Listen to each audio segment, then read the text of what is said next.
Okay, you'll be here. Sorry.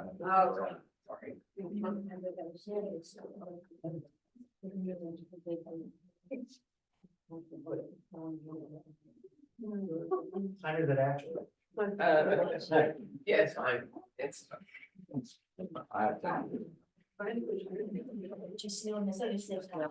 of those pieces, oh, it has to be depending on which clock it's actually, about 4 or 5. And even if you set them exactly the same, they, Yeah. Top of the one of morning. them is faster than the other. Hi, good morning. Welcome. We're going to do introductions here in just a minute, but want to begin with a brief word of prayer. The Lord be with you. And God of grace and light, be with us this morning as we talk about what it means to plan for our futures, to plan for the end of life, to plan for the good of those who come after us as well. Lord, we pray that you would guide and bless our conversation. We give you thanks for our guests who are with us today. Bless our time together with them. In Jesus' name we pray.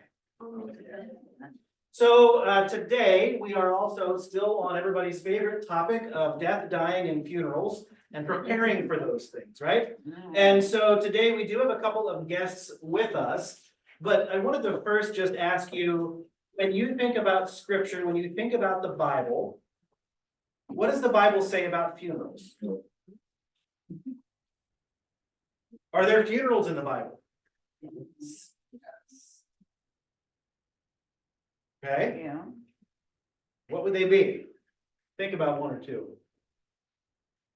Where they bury Jesus. Where they buried Jesus, right? Okay, they laid him in an empty tomb, Yeah. right? And that one, right, when we read that one, we think about the timeliness of it because it was the Sabbath, and so they lay him in an empty tomb, right? Don't know who it belongs to, but it probably wasn't his. So they laid him in an empty tomb because it was available. Okay.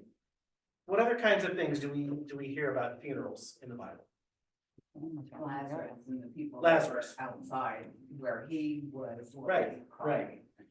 And so, and there he was bound when Jesus calls him out of the tomb, unbind him and let him go. Okay, and so those are at least two examples that we get of, you could say, burials in scripture. Have burials, funerals, have they changed over the course of your lifetime? Yeah. If so, how? What's that? Cremation. So when you were growing up, was cremation not something that people did a whole lot of, correct? It Okay, wasn't even very acceptable. right. So, and now I would say, and you guys probably know better than we do, but I know for me, I do a lot more services than even when I was first ordained that are cremations. Okay, so we can talk about that in the paper a while. Are there other ways things have changed? Wakes, okay. Oh, we.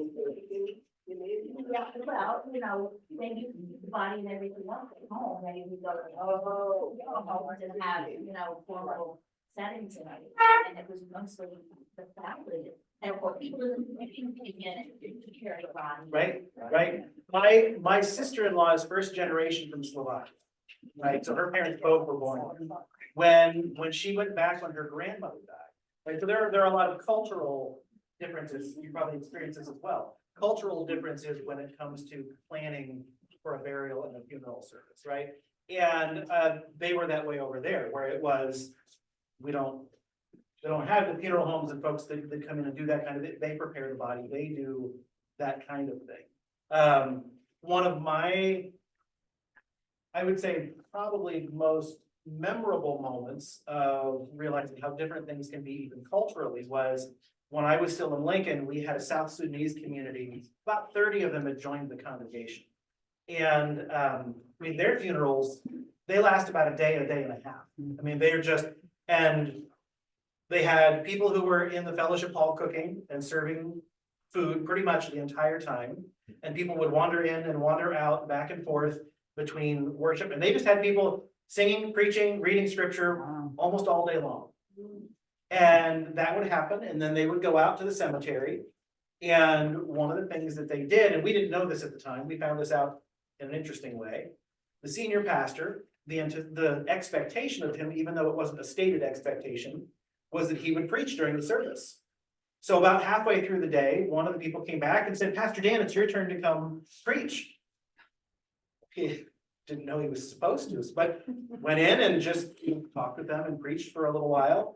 And then they all went off later on in the afternoon to the cemetery, and he was still at the church with us.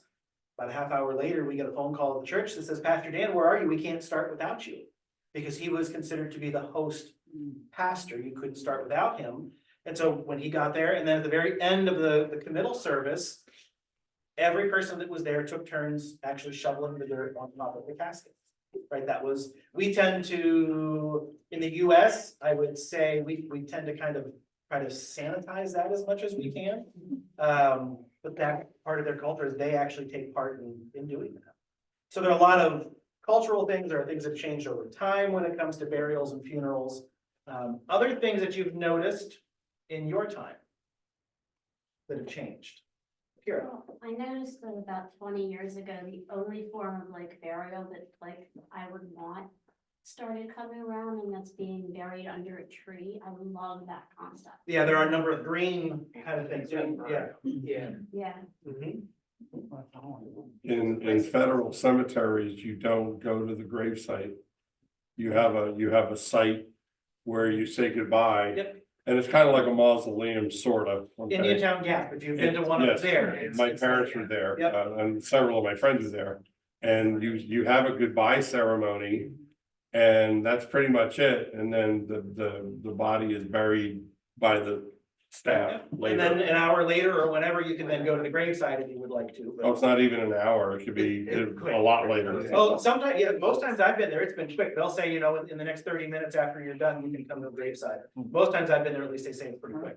Well, okay. Yeah, Probably a special privilege. it might depend on the day. Well, winter, it was winter, Oh. so things might be frozen, so. It also depends on whether it's probably casket, burial in the ground, an urn in the columbarium, a Right, number of factors.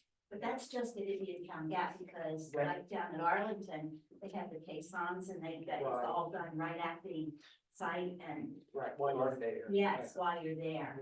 Right. Long procession, and so it depends. Okay, So that's a good point, that military funeral kind of added out there, sometimes, not always, but added elements. and and people have very strong feelings about those kinds of things, right? Yeah.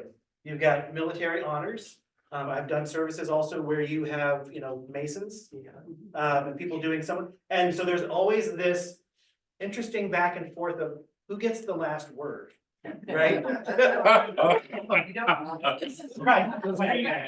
Right, it is always kind of interesting, especially at the graveside of which one's gonna go last. I'll be honest, I've been one of those that typically, when it comes to military honors, I like for military honors to come last. I think there's a finality to the playing of taps and that kind of thing, that I like that at the end. If there's a Masonic service that they want to do at the graveside, that's fine, but they go first, I go after them. That's most pastors that I know do that. Stuff with the wagon. Okay, come on in. Come on in.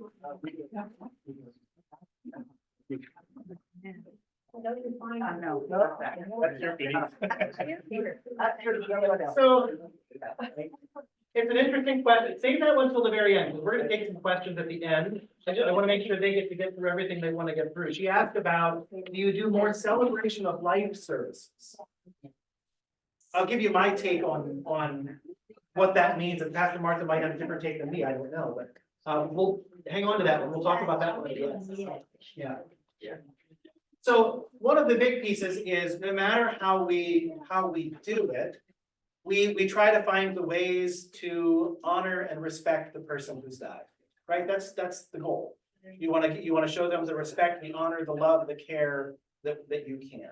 And so there are a number of different takes, a number of different ways that we can choose to do that. So the guys who are with us this morning, we've got Ian and Jeremy. If you've been at funerals here, you've probably seen them before. They're from Malpezzi's here in town, and they probably do, I don't even know, I bet they probably handle at least 60% of the funerals we do here at church. So we've invited them to come and talk to you about what it means to pre-plan and talk about funerals. So they're a great resource for us, and we're happy to have them with us. Thank you. Yeah, as Pastor said, I'm Jeremy. I've been with Malpezi Funeral Home since 1995. Michael opened the business in 1994, so that's where I get a lot of the grays. Just a reminder that you're on camera, Okay. so keep your voice a little louder. Okay, great, thank you. And all those that are joining us from a distance. My name is Ian McCreary. I started with Mike in 2012. Originally not from this area. I'm originally from Johnstown and moved here in 2012 to start working with the guys. So thank you for having us. And thank you for feeding us. Take them home too, please. Well, as Pastor said, there are a lot of options as well as tasks that need to be accomplished for funeral services. And one of those ways to assist you and to assist families is by pre-planning. And so we have a PowerPoint presentation here that will go through the slides. As we click through, maybe spark a question, and feel free to ask that. And we'll address it right away the best that we can for you. So, should we do? So these are just some kind of main points that we see. We kind of have some examples that we can just kind of off the top of my head that I know I can think of. Some folks come into the funeral home and pre-plan everything, you know, down to flowers, caskets, urns, things like that. There's a great benefit to that, to the family. I know sitting with families during arrangements when somebody has passed, there's always question, did mom or dad, what were their wishes? They never expressed, you know, what they, you know, wish to have. Whenever a family can come in prior, you know, just to meet with us, just not at a person passing, there's a lot less, it's a little easier. Kind of an example I can give you is, how many people here have gone to the grocery store hungry? So when you go to the grocery store hungry, you come home, you eat a little bit, and then you say, why did I do that? You know, why did I get this? Why did I get that? So coming in, you know, doing pre-arrangements, you know, there's no rush. There's, you know, you have time to think. Often we have folks come in for pre-arrangements. They'll make an appointment. They'll come in, we'll go over things, and then they're gonna go home. They're gonna discuss maybe with their spouses, you know, is this really what we want to do? You know, there's nothing that's set, you know, in stone. So they can come back and they said, well, you know, we talked about these items here. We definitely want to do this. We don't want to do that. So you kind of have a good idea, you know, what your intentions are. And we've had folks come in when somebody's passed. Kind of an example, had a gentleman, didn't really have any close family, passed away. And his friends and attorneys, they were trying to all put this service together, and they were trying to decide, well, is this really what he wanted? And it really is a difficult thing, you know, if those wishes were never expressed, you know, where do we start, you know, so. But as you'll see here as we go along, I think there's some ideas that you may have, why it's a good idea, you know, just to sit down and talk. And it's a good idea, even if you're not gonna talk to the funeral home, you know, maybe talk with your family and, you know, let your wishes be known, so there isn't any, you know, question in the future.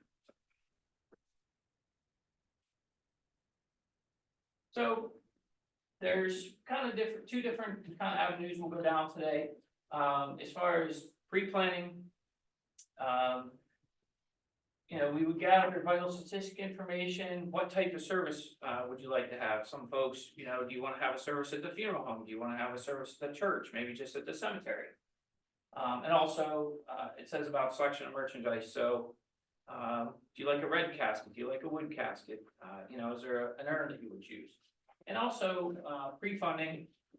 Whenever you come into the funeral home, you don't have to pre-fund anything if you don't wish to.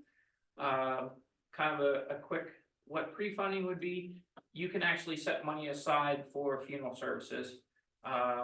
Something that our funeral home does is we guarantee certain items.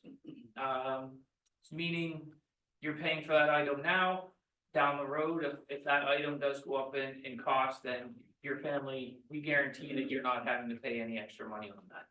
Some funeral homes don't do that, but that's something, you know, that we do here, that I think is a pretty good benefit. So.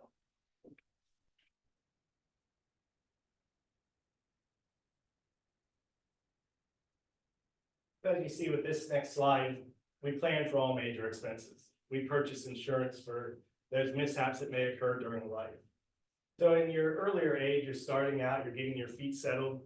You are completing your education by chance, you're getting married, you're starting a family, you're buying a home. And then you're changing careers, and eventually you'll reach the ages of retirement. And so in retirement, there's supposed to be your golden years, and you don't want to have any concerns or cares that way, except for coasting along.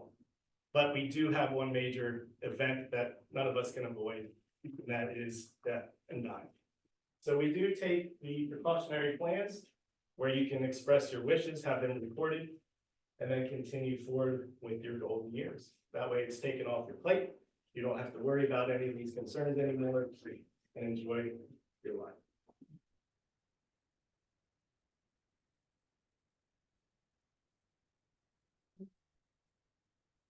Just like Jeremy said, there's major events that happen, you know, in your life. It's a great idea just to kind of think ahead.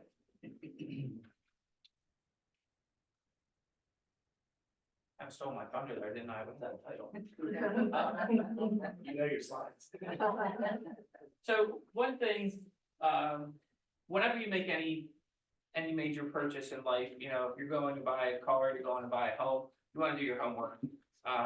You don't want to buy a car that, you know, you've read about, well, that's a lemon or, you know, something like that. So you really want to educate yourself, coming out to an event like this or coming to the funeral home, to see what's all involved. And sometimes when we meet with families, there's things that we take for granted that we think, well, everybody knows that. Well, that's not always true.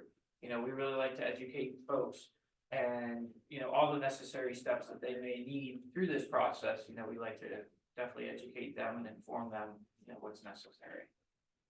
One of the major things where it says explore all options and be an informed consumer, the internet has provided a lot of information. So not many guests or individuals know about you mentioning about a green burial being buried underneath a tree.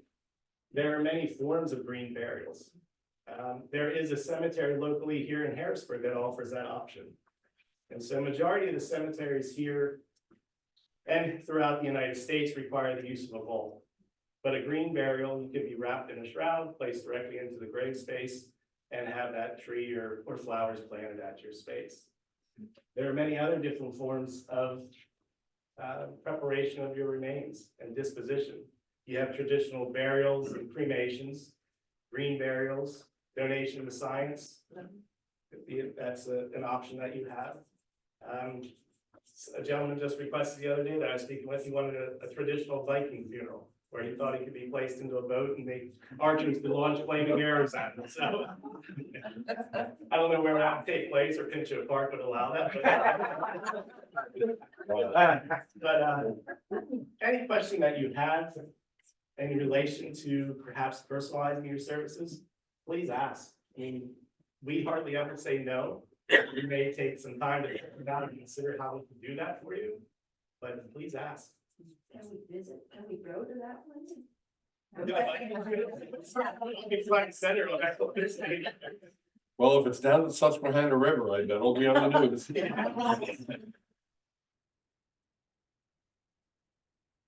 As I said kind of before, planning ahead. One thing is financial burden.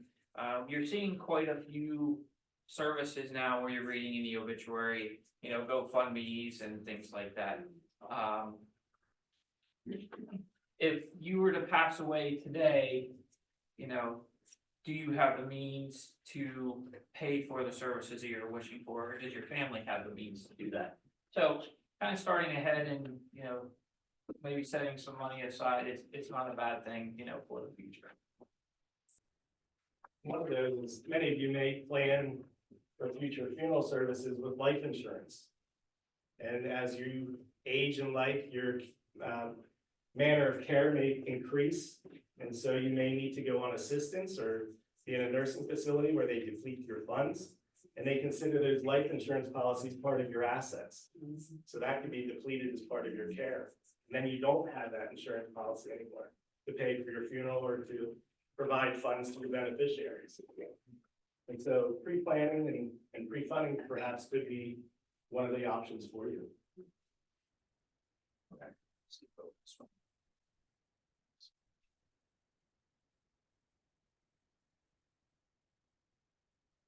This is just a minor bullet point slide here of all the tasks that need to be completed just in perhaps an hour, hour and a half funeral arrangement. Now, all of these tasks we can take care of for you, but these are questions that we would need to have the answers for almost right then and there. We do provide you with some time to consider your options, perhaps selection of a cemetery, but those timeframes allow those selections to be needed as soon as possible. And so if you don't make those choices for your family, who will decide them for you? Will you leave it up to your children? Perhaps a spouse, or perhaps a designated party, an executor or executrix of your estate?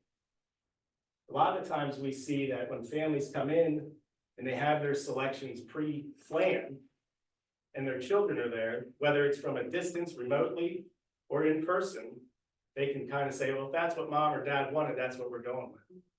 That way, they're still involved with some parts and aspects of the planning, but they don't have to make those hard, difficult decisions.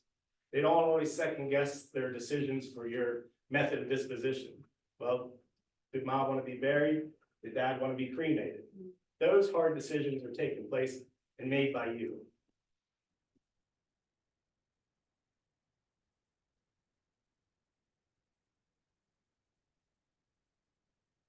I know kind of Jeremy touched on this a little bit, but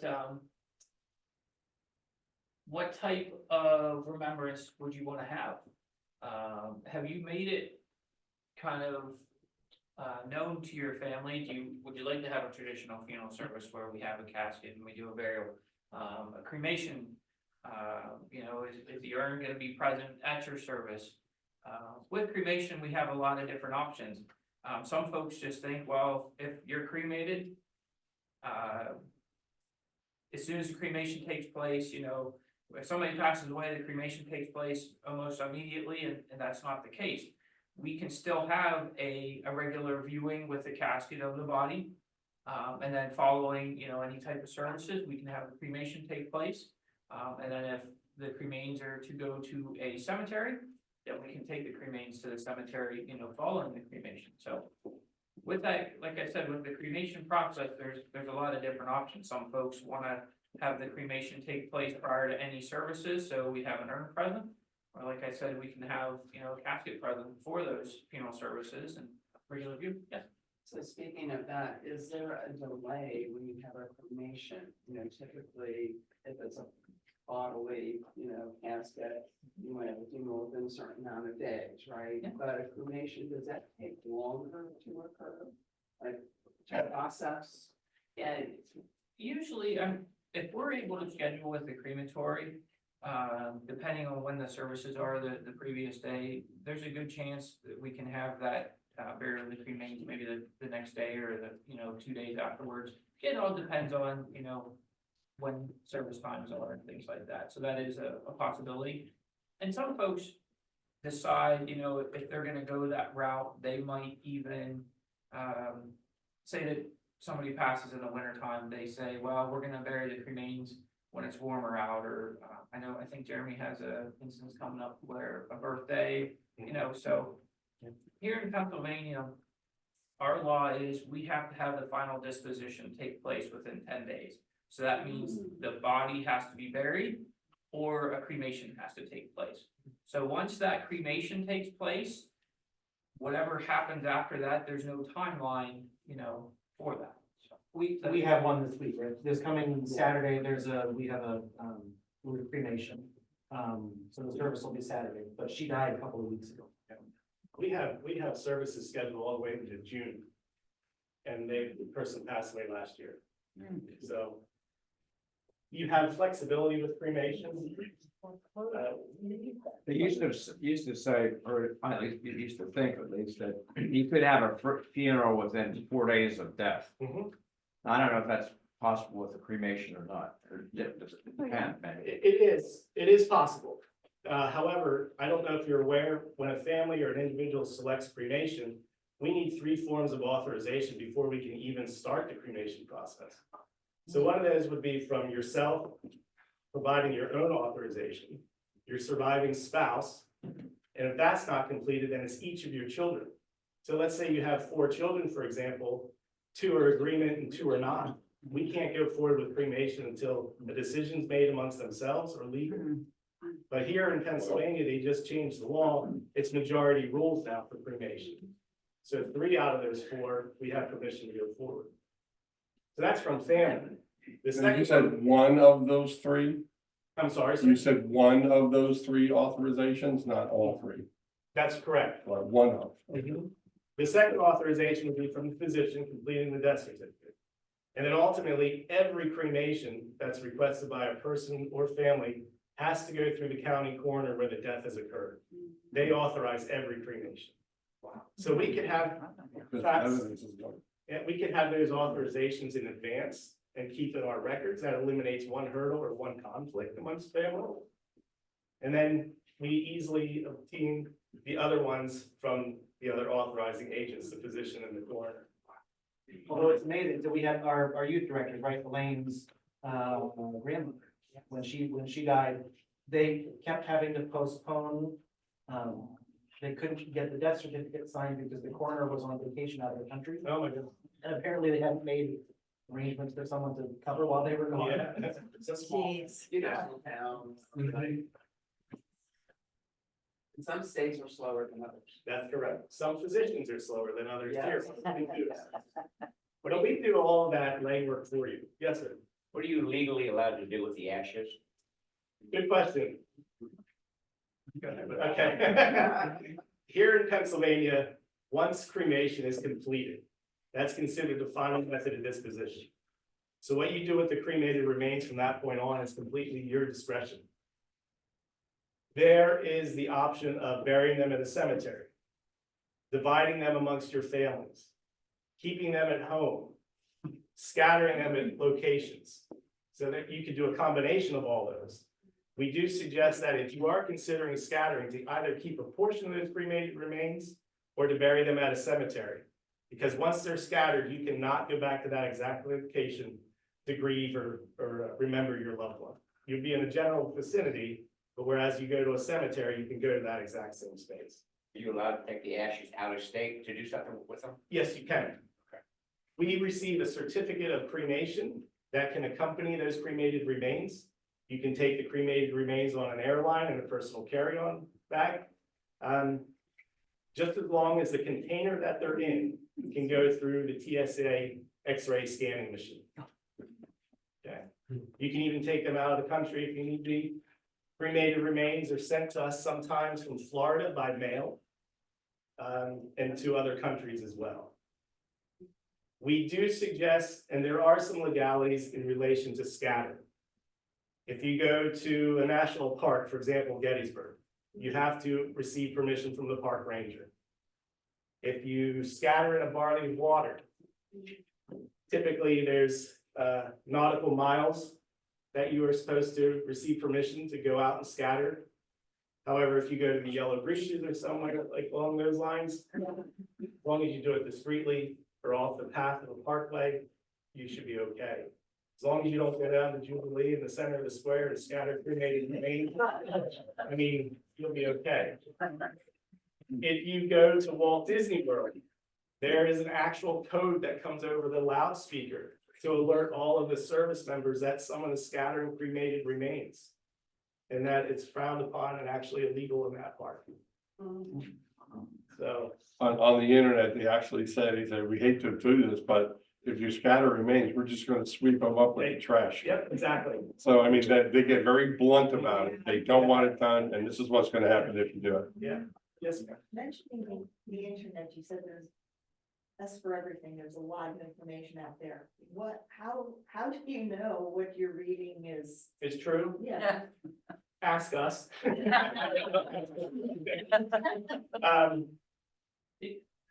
There are a lot of podcasts, there are a lot of YouTube videos Well, I guess I sort of mean, are there specific sites or specific people, specific, like the, you don't look for medical information from drjoe.com. Yeah. That kind of thing. And there's certain associations and things like NFDA, which is the National Funeral Directors Association, Kano, which deals with cremation. If there's articles that you're reading that they're sourcing, them as information. Like you said, sometimes you get online and just because it's on the internet doesn't always mean, that it's fact. So just with anything, you have to do a little research, and like Jeremy said, if you have any questions, please don't hesitate, to reach out to us and say, well, I read this online. And we hear quite often that, somebody will bring something up that we just think, wow, where did you get that from, just like anything, but something that kind of go back on the scattering of the cremains, something that a lot of folks think too, is if they have cemetery spaces, that they can just go scatter the cremains at the cemetery.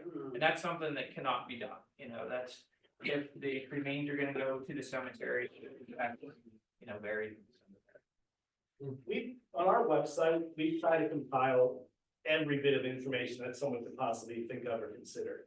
So if you visit our website and surf around on there, we have a lot of the information. If by chance there's something that you're looking for that's not mentioned there, please send us an email or give us a call. We'll gladly answer your questions for you right away.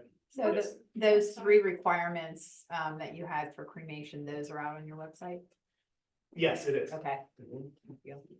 And now that you asked that, I'll double check to make sure. I had buried there somewhere, but it.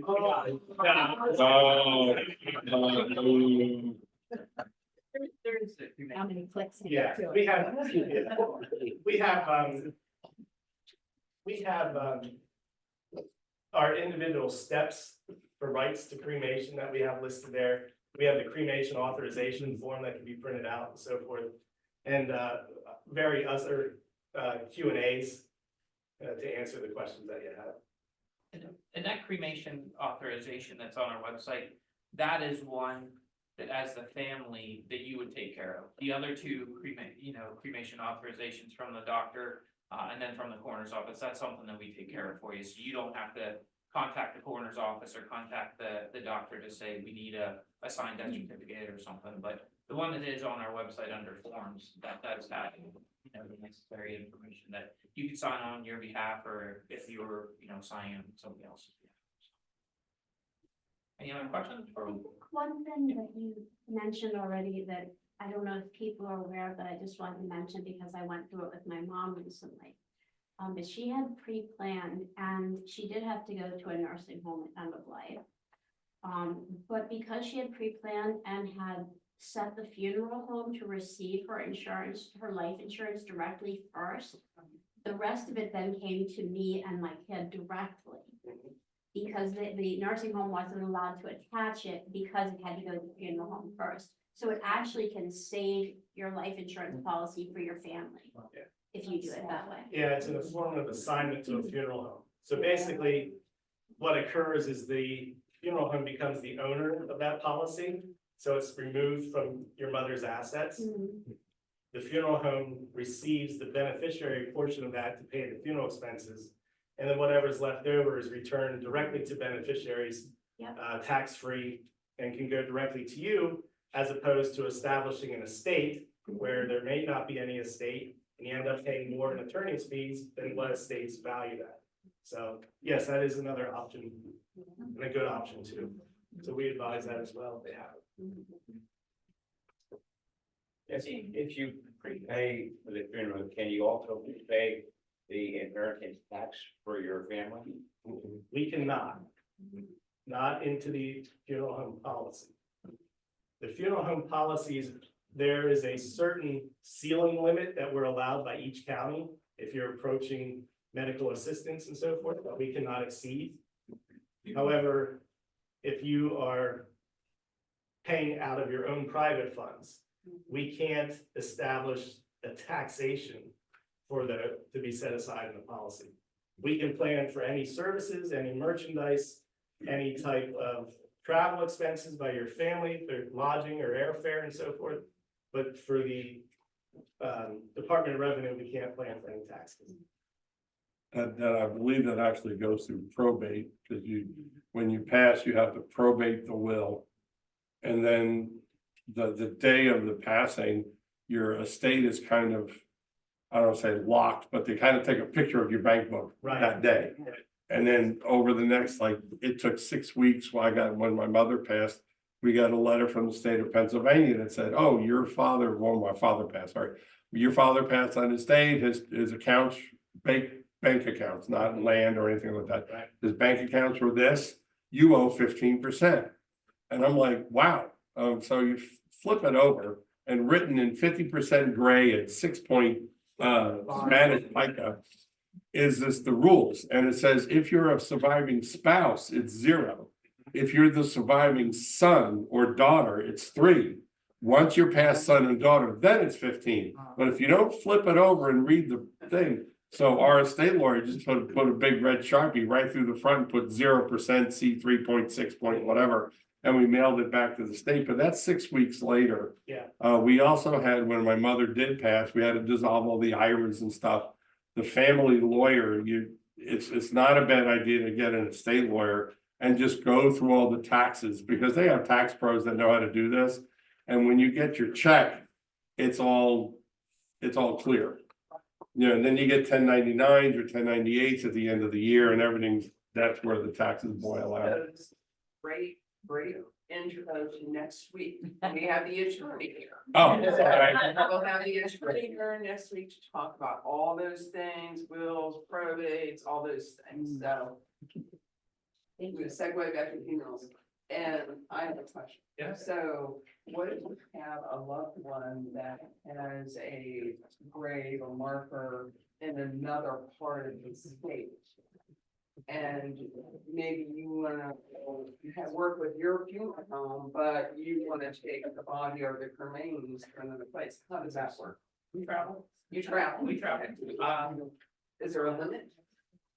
No? We just recently had a young man that passed away out of the country. Okay. And so we coordinated with an out of the country funeral parlor. Transportation by airline, internationally, here into our care, continuing forward with services that the family requested. So statewide, it's pretty simple for us to continue forward with. I had a family that came in just recently, they wanted to go to Kansas because they had family back there for their mother's grave spaces. She had a terrible fear and never flew. So we considered, if that's the case, we'll drive your mother to that cemetery and continue forward to the funeral home for that service. Oh, that wasn't for the deceased, that you weren't trying to fly the deceased who was afraid, it was for the. No, it's the deceased to be. Oh, Yeah, to be. So mother never flew. She had a fear of flying. We're survivors. How do we get mom back to Kansas? Because they want to be respectful, you know, how she lived. Correct. And something, here in Pennsylvania, we can go throughout the state, we're licensed through Pennsylvania, so any cemetery. You know, we can follow through with services anywhere here in Pennsylvania. If we do go to another state, we can still assist your family with services, we can be at the cemetery. Some states do, have a stipulation essentially that we have to have a licensed director. Say, for example, if you were to go to New York, we would have to have a New York licensed funeral director, you know, there, but, you know, we've driven to New York, you know, we've driven all the East Coast essentially, and, you know, assisted the family the whole way through the, you know, we're there at the cemetery portion, even if it's, you know, not in Pennsylvania, so. I'm chuckling because when I was getting married, I scheduled a burial in North Carolina on my rehearsal dinner. So, Mike graciously stepped in for me on that one. So, we go. So we talked about some different selections that would be considered. A casket, of course, an outer burial container, a burial vault. So that is what a casket would go in the cemetery. A lot of folks it's a concrete box essentially, you know, the casket would be placed in at the cemetery.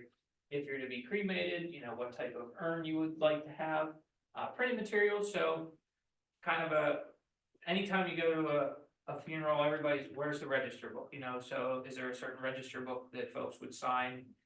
Any memorial folders, any verses for the memorial folder, you know, a poem or a passage from the Bible.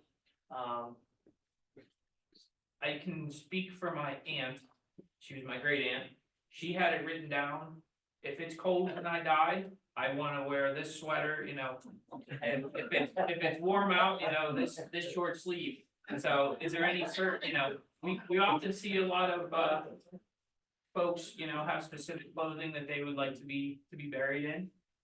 Maybe it was an event that they attended and they just, that's something, you know, maybe it was a wedding of a grandchild that they, you know, just, that day was just a great day to remember, so they wanna wear that dress, that's what they wore, you know, for that event. And anything else that, you know, folks may have something particular, you know, are there any dog people here? Okay, we see a lot of folks or cats as well, you know, they want those cremated remains to be buried with them, you know, they're with them throughout their life, they want them to always be with them, so just some things to think about. Is that? So you can do that, you could have a pet in your casket now? We do it very frequently. There are Some rule against that at one point, wasn't there? Well, there are some cemeteries that have pet cemeteries.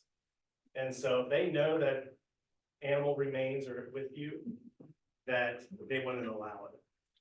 So for example, like at Rolling Green Cemetery, they have a pet cemetery section, they want you to use that. That's one, yeah, okay. But they're not all like that. No, they're not all like that. Okay, So I remember we talked and I couldn't remember. What the thing was. Okay, thanks. That fired under the. Oh, that's okay. Sorry. Thank you. Hi, thank you. We're in the rest of Sunday. We still have all those people. who can't-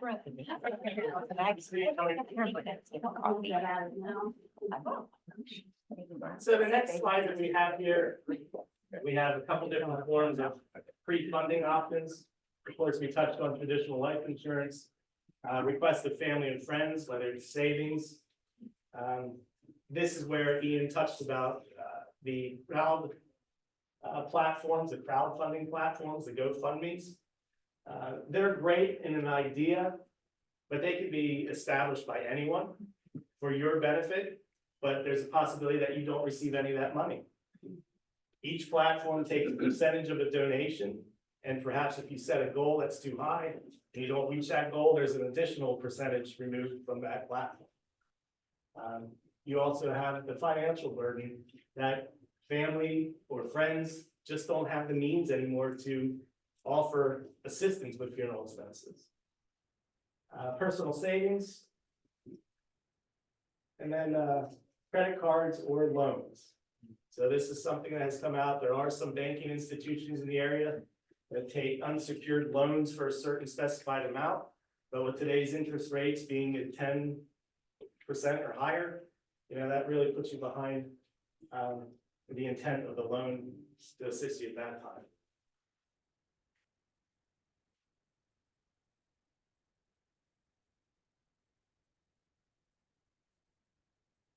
So, how we typically, there's kind of two ways in here in Pennsylvania that you can set money aside for funerals. An insurance policy, and that insurance policy is specific to a person. And another way is a trust. Our funeral home, we use the insurance policies to set money aside for the families. As you can see here, you know, everybody is approved. Like I mentioned before, there's certain things that we guarantee with that policy. So our services, any casket or urn, we guarantee that. Like I mentioned, whatever, you know, just to kind of make things easy, if those items are $10,000, if down the road, when that policy would be needed, you know, say they're $12,000, the insurance policy does grow interest. If that interest doesn't cover that difference, your family doesn't owe anything, which is a pretty good benefit. And then we can also set money aside for what we call non-guaranteed items. So that would be obituary costs, cemetery expenses, flowers, obituary, things like that. You can set those, monies aside. If those items aren't covered, there could be something that would be owed, and that's typically something there's not much that is owed, on top of that, and some folks, pay, ahead for everything, some folks don't, but, if you're able to do that, to pay for those items, down the road, it's a lot less, that would be owed.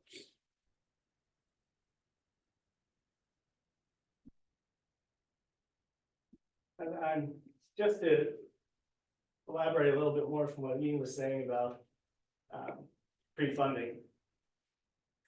Funerals are expensive, no matter if it's cremation or burial. And so a major question that we're asked every time is, what happens if you go out of business? Well, your money never commingles with the funeral home fund. So your policies are strictly established specifically for each person.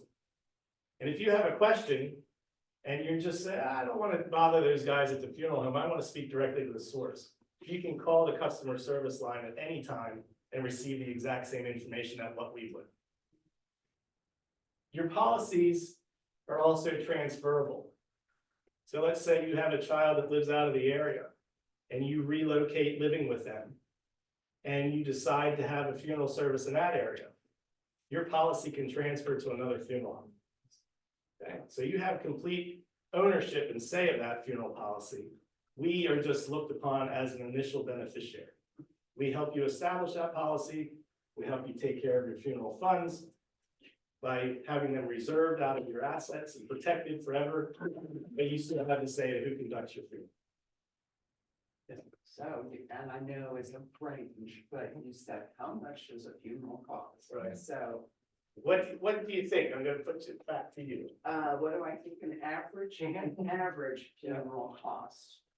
I saw the slide. That was 10 years ago. Oh. $12,000. For traditional burial and approaching some cremation services, you're correct. Yeah. So not to shock you, but just to put in realistic figures, we have seen funerals, traditional burials, depending upon cemeteries, expenses and your selections, range anywhere from $10,000 to $17,000. And cremations aren't far behind that. Now, I mean, that being said, I will also say, part of the benefit of pre-planning is I've watched some families, not with Malpezzi's, and just in my ministry, I've watched some families as they go through things in the emotional state of trying to make decisions. I've seen one family that their services ended up being over $21,000, right? Which is, and that was probably 6-8 years ago. Right, I mean, so there are also sometimes just decisions you can make preemptively to say, why would I want, I don't need this, this isn't something, you can take care of the stuff that needs to be taken care of, but not the extras. And also, my parents were at Fort Indian Town Gap. And everybody says, oh man, that's cheaper. No, it's not. I mean, my mother was $11,000. And that was the free grave, the free vault, and the free stone. That was just a viewing and embalming and transport. It was still up there. You still have the necessity items for the services that you're requesting, going to the National Cemetery, even though they provide you those free items. But in a sense, if you were going to a cemetery, let's say for across the street, you'd have perhaps maybe an additional $4,000 on top of that. To pay for the funeral, the exact same service that you had at the National Cemetery. My husband and I are thinking about buying life insurance now, so I'd like a target amount that I'm looking at if I want that green burial.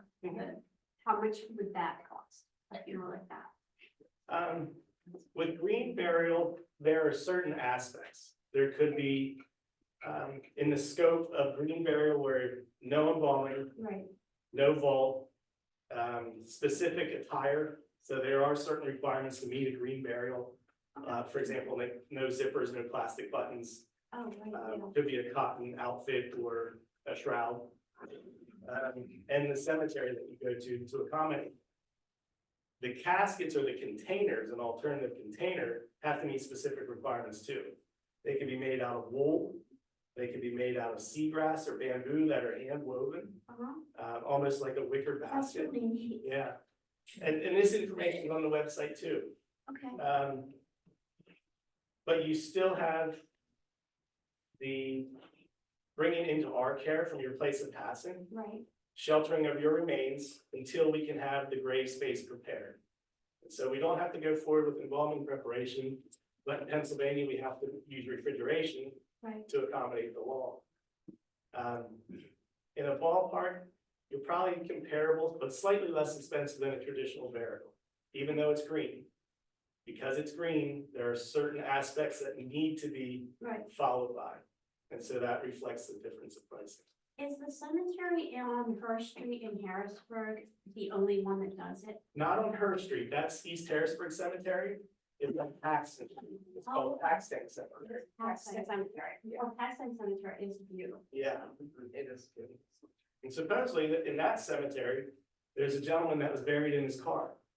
Because that was the request that he had. Yeah, my husband teases me that he's gonna make me bury him sitting on a motorcycle. I have to buy one, because he can't ride anymore. Right, yes. Yeah. Yes, sir. How soon after the burial, you only have to be paid? We request a minimum deposit by the day of the services. And then after the services are completed, we send an invoice to your family or representative, and we request 30 days of payment in full. Now, we understand that there are some insurance benefits that are coming, that are due, and that takes time. So just keep us informed. We always work with you and provide you an extension. But there have been times where families just completely ghost us and don't respond to any type of communication. And so from that point on, and Ian's more familiar with this portion, I'm a bad guy, I guess. Good job, yeah. Services? I'm sorry? Isn't that medical services? Yeah, it is. Oh, wow. But it can take a while to clear your investments and your IRAs and all that kind of stuff. I think a month could be a little bit short time if your family, if you had a lot of different investments, you have to clear out and probate and all that kind of stuff. And in actuality, you can't start any of that process until you have a death certificate. Right. So, that's why I said, keep us informed, we provide an extension, we understand where you're at. But what we do and what we really avoid is that an estate settlement, like sale of the house. Because that can take months upon months. And so we would request that whether it's personal funds or however you pay, that's taken care of. You keep your receipts and documentation because your estate or the estate can reimburse you for those expenses. So, That's something that, just talking made me think, there's a lot of people that think with funeral services, they think, well, what's the will say? And you know, the will, that's something that's done down the road. It's, you know, usually with the funeral service that's happening, like you mentioned about the 4 days. That's something that happens quite quick in the scheme of things. So that will is really, doesn't really come into play, you know, for that funeral service. and where do most people keep a will? Perhaps in a safety deposit box at a bank. They get frozen when someone's reading the obituaries that so-and-so passed away. So until you have a death certificate, you're the executor or executrix, or have access to that. You can't read that will. So the attorney's gonna talk about that next week. Yeah. We've got about 5 minutes or so left. Are there other things you know you wanted to convey to us? Are there important things you want to talk? We're getting close. Something that, just so we don't forget here, we placed up here, some planning ahead guides. These are things that we would go over for death certificate purposes. We get into a little bit of obituary information. we do assist families in writing obituaries if, if they need our assistance, or if families wanna write their own obituary, that's fine. What if I wanna write my own? You can do that, yeah. We also have a paper up here, if there's anybody that wants to put their name and number down, if you want us to reach out to you maybe sometime next week, we can give you a call and go over anything you'd like, set up on quick with that. I think what we really want to stress to you, and we touched on it just briefly, is that make your wishes known. Whether it's here with pastor or on the file, the brochure that he's gonna pass out to you or fill out, but especially with your family. I know there was a coworker of ours that I rode daily with him back and forth to cemeteries or services and wherever. And he always said, when it's my time, this is what I want. But when that time came about to meet with his wife, I went completely blank. So have it documented, even, just do the best that you can. All the wishes, all the personalization, as I said, we can pull things together for you. Some families want bagpipers, some want dove releases, balloon releases, candlelight visual services. We can do that, but just make it known, because if we don't know, we can't help you. One other aspect that I remember some other families, friends going through is guilt. You have a basic funeral. Yeah, but maybe we need this part, maybe we need it, and all of a sudden, like special embroidery inside the casket. Well, all of a sudden that just starts, this is the money side, sorry, but it just starts ticking out. And I think Pastor mentioned he saw one for 21. Yeah. Some of that could be guilt. Your children, oh, well, she needs a better casket than that. And that's why your thoughts up front, pre-planning, helps that from not happening. Right. So like, this is what I said, and it takes the burden off of their shoulders. Which is my father's was pre-planned, my mother's was not, because we were not expecting her to pass. And all of a sudden, it's like, bam, I had 3 days to figure this stuff out. Right. And I mean, it's a tough 3 days. we have a casket that's $50,000 in itself. That you'll see celebrities using. But I've only seen it once, and that was in the manufacturer in Indiana where they were hand polishing. But like you said, that emotional guilt driven purchases can be curbed and structured to the way that you want it. Absolutely. It's not the easiest discussion to have with your Yeah, children right. while you're alive. Yeah. I mean, Yeah. our They two start freaking boys, out. Yeah. I don't wanna hear this, but we've stressed it. You've got to hear this. You've got to know. sick? Are you not telling us? Because I'm not gonna be thinking straight Yeah. on you guys. It's not gonna be talk to Yeah. you. That makes even better, since you go to the funeral home, wherever you're going, and have it on file with them, and then just leave Yeah. a note somewhere, I this mean, is that- where all the That's plans, what we've done. right? So that if they don't want to talk about it, you make other arrangements, or you tell somebody close to you, here's where everything's at. Right. When that time comes, this is where it's at. But, right, and I've sat with people that have not been through the pre-planning, and they're just. No, it's, you yeah. know, they're and- Well, you hear in the headlines trying to make us. Yeah. I don't know what their favorite scripture verse was. I don't know what to do. Right. One additional, if I can stress with you. As Pastor just said, wherever you go for your funeral services, they should provide you with a price list that you can keep and make notes on. And that's how you come up with your figures. We were just throwing out estimated costs for funeral expenses, but that's a detailed itemized price list for you. So. And it's really okay, not anything, No. but it's really okay to go to different places and compare. Shop around. Yeah, we are, It's a service. yeah, we're pretty much direct for the necessities, and we kind of let you lead from that point on, personalizations and other options and features, so. Big thank you to Jeremy and Ian for being with us today.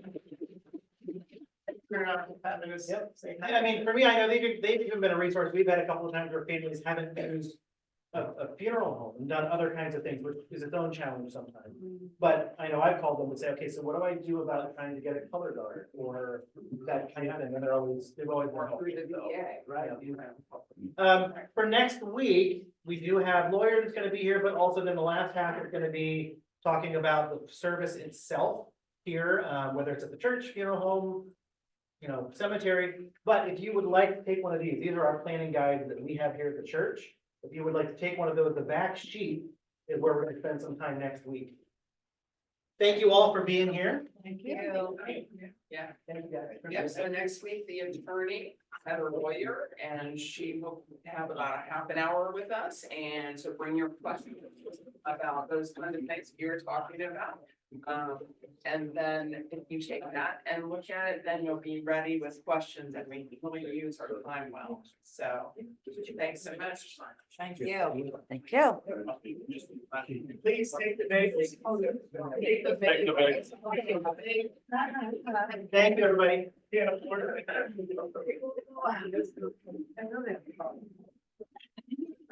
Vegas are good, by the way. Good morning. Hey there.